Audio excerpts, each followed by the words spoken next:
After 3.5 years of tough negotiations, Brexit Day will, in the end, for most of us at least, be business as usual. The message from the government is that the withdrawal agreement provides for a period of continuity for Gibraltar and its citizens until the 31st of December.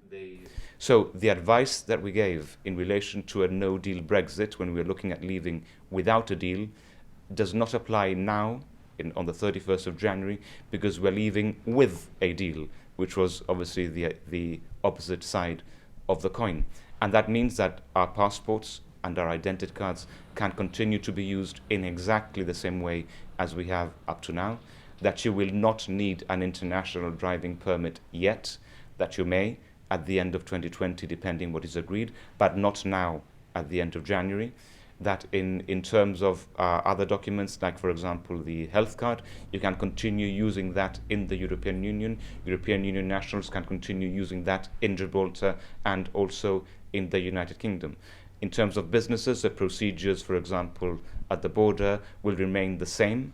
There will be no change. There will be no need for perishables from the UK to go through a border inspection post, as there may have been if we had left without a deal. The real changes will come at institutional level and the manner in which the UK is represented in EU institutions, agencies and bodies. This means the UK and Gibraltar will lose all its MEPs as well as its seat in the EU Council.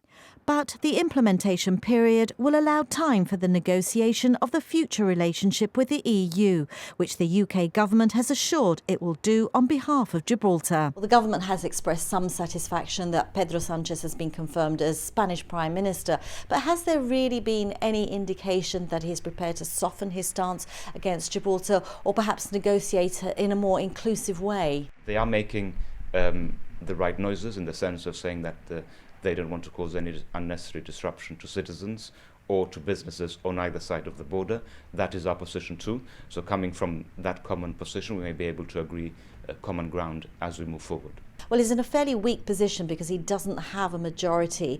So does it concern you that he could succumb to pressure from the right in respect of Gibraltar? The Spanish socialists obviously themselves are far from perfect, but they are better than the other alternative that we had. And we're certainly prepared to have a positive and constructive engagement which safeguards the position of everyone, particularly in our case of the people of Gibraltar. While Boris Johnson is working up a plan for people in the UK to bung a bob for a Big Ben bong, how will Gibraltar mark midnight on the 31st of January? Well, we haven't taken a final decision. We've already announced publicly that the flag of the European Union will obviously be lowered and the flag of the Commonwealth will replace it. That in itself is an important, significant political statement that I think we're making. One door may close and other doors are going to open.